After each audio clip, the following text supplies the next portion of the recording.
This is the Night Wolf howling at you, and today we're going to take a look at the He-Man and the Masters of the Universe Mantenna figure, the evil spy with the pop-out eyes, part of the cartoon collection. This one celebrating the 40th anniversary of She-Ra, Princess of Power. And like with Ram-Man and She-Ra, we do have the image with Horde in the background. Apparently our next wave will actually include the Horde. And actually that's up for sale right now on Entertainment Earth. I just haven't actually finished my order. On the back of the box, we see Shadow Weaver doing some kind of magic hoodoo spell to Mantenna, as seen on the episode A Loss for Words, apparently stealing his voice. I do wish they would give us a description again of what's going on instead of just having the modernizing and celebrating the original 80s She-Ra Princess of Power animated series. They do include Mantenna's ability to pop his eyes out. I'm just going to assume, however, they don't pop out as far as the original toy from the 80s did, which of course looks not exactly like this one, just to put it nicely. But they did the same thing with the Origins version, where they did give the action feature, but it wasn't as dramatic as it was in the original toy. And of course you have the twist into powerful battle positions, and he still has the forelegs, which is cool. Part of this wave, however, we still have She-Ra, the most powerful woman in the universe, Ram-Man, the heroic battering ram, the heroic human battering ram, Mantenna, the evil spy with the pop-out eyes. Each figure is sold separately, subject to availability. Colors and decorations may vary. Yeah, basically, we've pretty much had to pre-order everything if we want to get them. Although, I did actually see these guys in the store just yesterday. So they are out in the wild too, which is kind of wild in and of itself.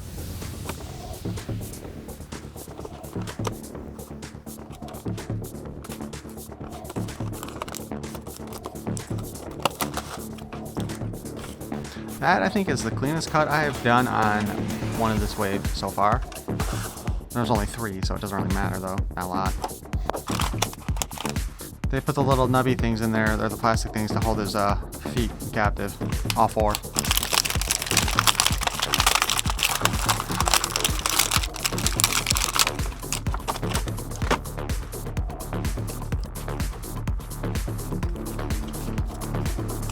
We have our little instructional sheet telling us what parts come off, including all 4 of the boots, for lack of a better term.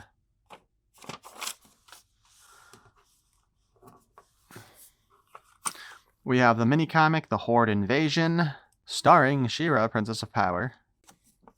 We start out with learning that the Horde has returned, meaning at some point the Great Rebellion had somehow won against the Horde, and Hordak had been forced to flee. But we have She-Ra calling in for reinforcements. And again, okay, so the artist still makes like the He-Man look kind of weird, because this is the same artist we've seen in a lot of them recently. But the artwork in here is definitely better than what we've seen on most of the He-Man ones. It's not as weirdly stylized in the faces. We also see the Horde fleet, and I think the only time we've actually seen these ships was when Horde Prime had shown up in the She-Ra, I think the Christmas special, wasn't it? We get to see Hordak, Modulok. I have no idea who the brain guy is there. We do get kind of a rundown of stuff that has happened. Hordak is coming because the strength has been depleted from the Masters after their battles with the Snake Men. So apparently he's going to go to Etheria, beat them, and then go head to Eternia, which is kind of a stupid plan if we're being perfectly honest, because if one of your reasoning for going for Eternia now is that they're weakened because of the Snake Men, why are you stopping by Etheria first, other than, to show She-Ra figures? So not the best plan, to be perfectly honest. But we get to see the battle started, and it's just, it's just a who's who of different She-Ra figures. Wait a minute. I'm not 100% sure on this one, and I will be enlarging this one, but it looks like Catra is fighting on the side of the Great Rebellion this time. Because she's she's up here in the corner, it looks like. That's interesting, and she's in her toy. It looks like her toy version, too. I'll definitely need to enhance that part a little bit, or enlarge it. But that's kind of an interesting thing. So I wonder if, because we know we're getting a Catra in the cartoon collection, I wonder if we'll get one in the Origins collection in her original toy form then. That would be cool. I would actually appreciate that. No, I just realized I had put out there in the last video if you could guess who my favorite Princess of Power character was, because it looked like she was the only one who didn't get to show up in the comic here. because it's been a who's who of She-Ra characters. But unfortunately for the Great Rebellion, who shouldn't be the Great Rebellion anymore because they were defending the planet that they took back, so they should be the Great Government, or, well, let's be honest, most governments aren't great. But anyway, Horde has used his own form of sorcery to keep the gateway between Eternia and Etheria closed, and even the sorceress, as powerful as she is, cannot break through. So the masters cannot help out the Great Rebellion. But Hordak and his horde are closing in on the Crystal Castle, and we see Horde's horde-faced tanks, which was one of the things I believe that was an option for the fan vote that the Snake Lair won, and anyway, we get Bo, Cow, Frosta, Hordak, everybody's kind of showing up at the end here. And on the back, we once again just get the cartoon collections, the She-Ra, the most powerful woman in the universe, Ram Man, the heroic human battering ram, and Mantenna, the evil spy with the pop-out eyes. So there you go. I feel like I find things every time I look at that comic. So we have our Mantenna here. It does look like he has new arm sculpts because these are thinner than what we've had previously, which I bet these could be used for doing either Lizard Man, perhaps, or a 2000X version of Prince Adam, or some of the younger male characters. He's got a new torso too, which again, possible that that could be used for other characters.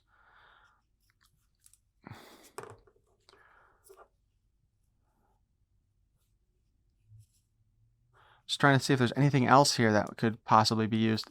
I guess, yeah, I mean, even his thighs, again, if we're going for the teenage boy kind of look, this guy does seem to be have a plethora of potential smaller buck changes here for the younger male characters. So that's kind of cool. Let's just take a quick look. He does have actually a push in with his. So his eyes go out about that far. There is a spring to pop them back. The previous antenna just had the little lever that you did that pop kind of up and out. This version just pops them forward, which, yeah, it does kind of fit with what the cartoon did. And, you know, his little laser eye things.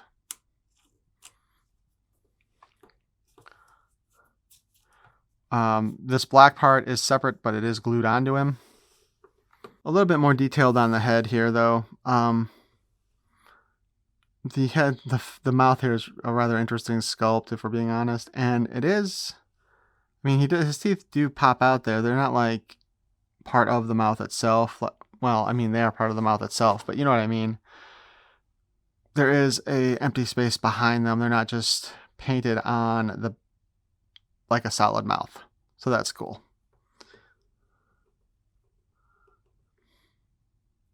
His eyeballs also don't look straightforward, which is kind of a bit disturbing.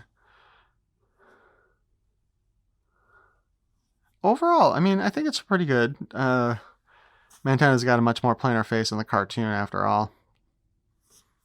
But let's go ahead and take a look at the articulation. He's got a ball joint on his head.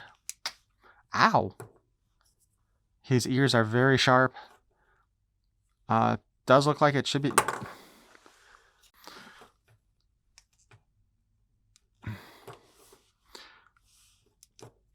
You know what, though? I do think that the ball joints on the cartoon collection are a little bit smaller than the ones on the standard ones, but you could still swap out the heads easily enough.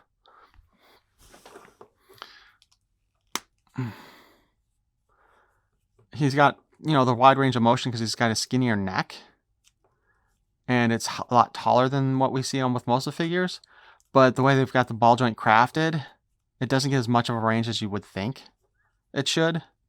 But you got, you know, decent enough. Ugh. Bet you that's real painful when they go back in.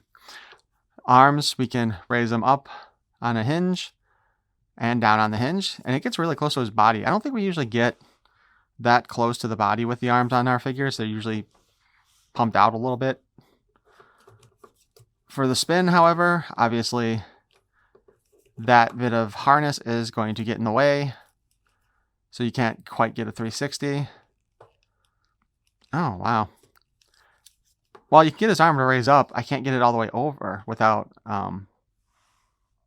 really, well, shoot.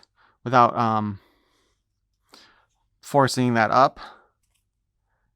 And then it slowly goes back into position. Single joint at the elbow. Unlike most of the figures, where it seems like we get like a nice straight there, we can't get him to move his elbow straight, but he does go a little higher up than 90, it looks like. And he looks like he's got the standard joint.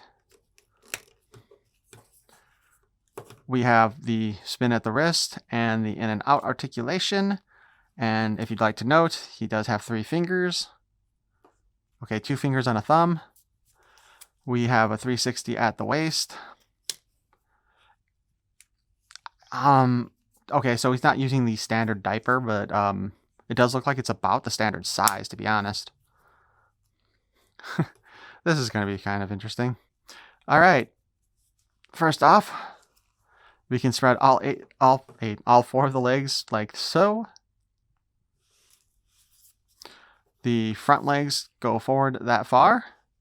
The back legs only go forward yay far and only go back about that far.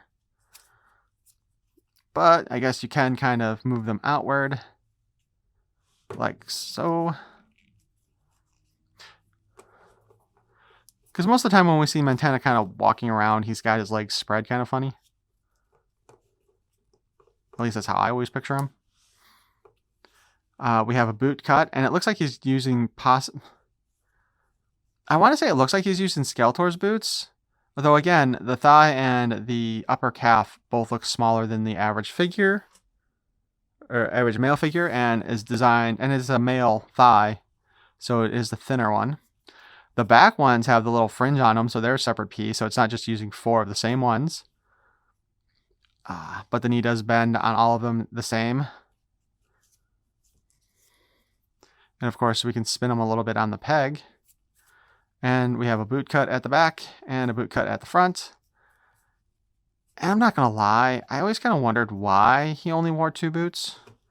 I guess the fringe maybe that doesn't allow him to wear boots, but I would think that, you know, it looks kind of like a fur. I guess it could be a fur or spikes. So maybe his back legs just, he can't wear boots on there, but he could have worn ankle boots or whatever, right? So there's no reason for him not to have that. And I just wonder if that was just a lazy thing with the animation. Or with the coloring on the animation. Maybe. But I guess it is also kind of cool that they do have it so that the front and back legs do look different on him. He does have a butt crack, kind of. It's a shame that we don't get any kind of weapons or anything with him, but I guess that the action feature takes care of that for us. It's still a little bit disappointing.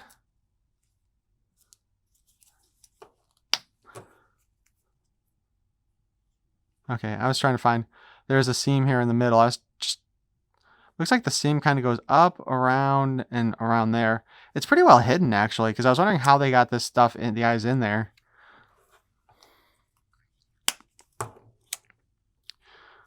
But yeah, there's no weapon with him. It's just him, his extra legs, and his pop-out eyes. Which I am glad they gave us pop-out eyes. However, go ahead and let me know what you guys think in the comments below. Do you think that this body will be reused for some of the younger male characters that they've had? Again, I think it could lead us to a 2000X version of Prince Adam, which would be cool because we did not get that in Classics. We've only gotten that in the 2000X figures line. And I'd like to see him there. I would also just like to see the Sorceress from 2000X made. Please, for Christ's sake. My opinion again, she's the best looking Sorceress in the series that they've done, in all the series that they've done. And she's the only one we haven't gotten a version of a figure of yet in any of the series that they've done. I know I'm going off on a rant there. I really want them to make that figure finally. You know, if you're going to do the new Eternia Sorceress, just go ahead and give us that version, okay? Thanks. Mattel, that would be great.